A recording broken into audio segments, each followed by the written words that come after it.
ৰঙাপৰা সমষ্টিত ক্ৰমান্বয়ে ঠন ধৰি উঠিছে কংগ্ৰেছ দল। এসময়ত সাংগঠনিক ভেটি দুৰ্বল হৈ পৰা দলটো পুনৰ যেন শক্তিশালী ৰূপত গঢ় লৈ উঠিছে। ৰঙাপৰাত বিভিন্ন ৰাজনৈতিক দলৰ কৰ্মীসকলে কংগ্ৰেছ দলৰ নীতি আদৰ্শৰ প্ৰতি আকৃষ্ট হৈ যোগদান কৰে। ৰঙাপৰাৰ সীতাৰাম মন্দিৰত অনুষ্ঠিত হোৱা যোগদান কাৰ্যসূচীত প্ৰায় 150জন লোকে যোগদান কৰে। কংগ্ৰেছৰ জিলা সম্পাদক দাদুল বৰকটকী, অসম প্ৰদেশ কংগ্ৰেছ কমিটিৰ সম্পাদক কাৰ্তিক কুৰ্মী, জিলা চাহ কোষৰ সভাপতি হেমচন্দ্ৰ নায়ক, ৰঙাপৰা গ্ৰাম্য মণ্ডলৰ সভাপতি ৰঞ্জু বসুমতাৰী, জিলাৰ সহকাৰী সম্পাদক ৰাজেশ পাণ্ডিয়া, বালিপৰা গ্ৰাম্য মণ্ডলৰ সভাপতি নৰেন নুৰকে ধৰি কেইবাজনো নেতাৰ উপস্থিতি বিজেপি, আপ আৰু ছাত্ৰ সংগঠনৰ কৰ্মীসকলে কংগ্ৰেছ দলত যোগদান কৰে।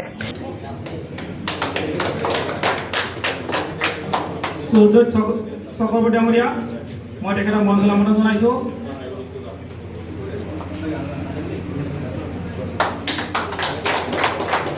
বিকি তাঁতী ডাঙৰীয়া,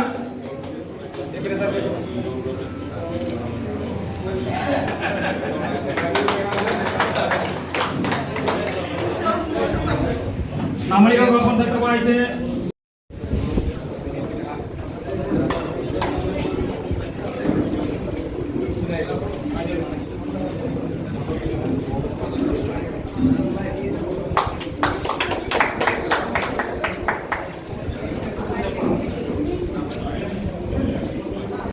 সাধাৰণ সম্পাদক শ্ৰী বিপুল কৰ্মকাৰ ডাঙৰীয়া, মই তেখেতক মঞ্চলৈ আমন্ত্ৰণ জনাইছোঁ। বিজেপি দলৰ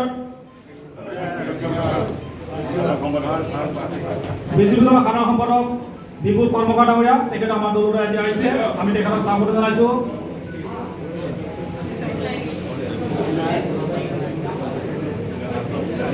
আন এগৰাকী বিজেপিৰ সক্ৰিয় সদস্য কুশল তাঁতী ডাঙৰীয়া, মই তেখেতক আমন্ত্ৰণ জনাইছোঁ।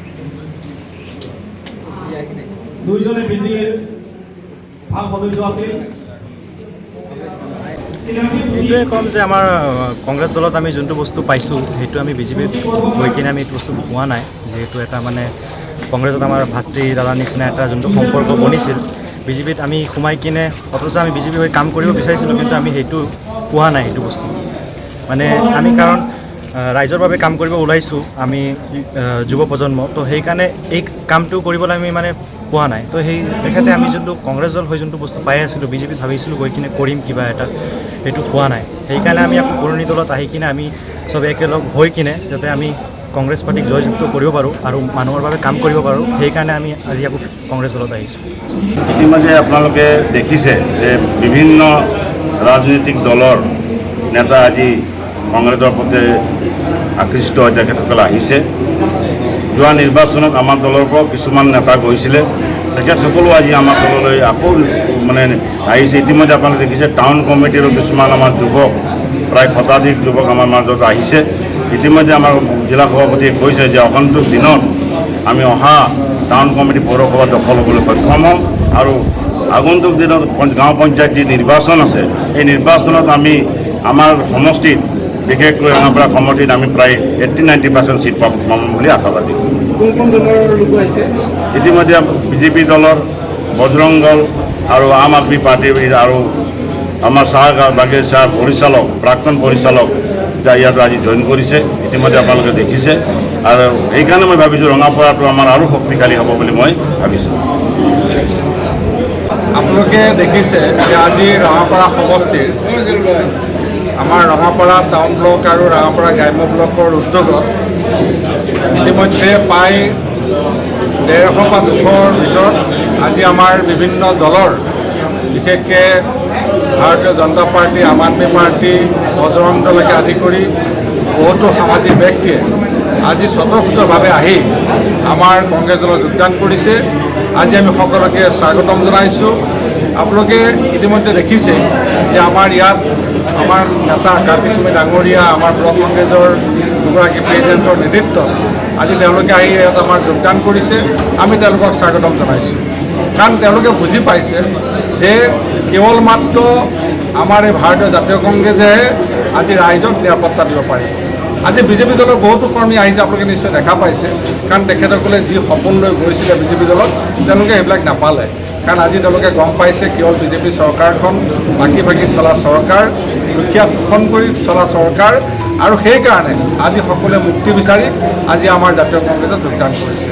আমি সকলোকে স্বাগতম জনাইছোঁ, উপযুক্তভাৱে তেওঁলোকক আমি সংস্থাপন দিম, তেওঁলোকক আমি দললৈ আজি আদৰণি জনাইছোঁ। আৰু মই ভাবোঁ এইটো আজি আমাৰ ৰাঙাপাৰা সমষ্টিৰ কাৰণে শুভ লক্ষণ আৰু অসমৰ আমাৰ কংগ্ৰেছ দলৰ কাৰণেও শুভ লক্ষণ। আপোনালোকে দেখিছে যে আজি আম আদমি পাৰ্টীৰ যিগৰাকী মহিলাই জইন কৰিছে, লিলি, তেওঁৰ নামটো সকলোৱে জানে।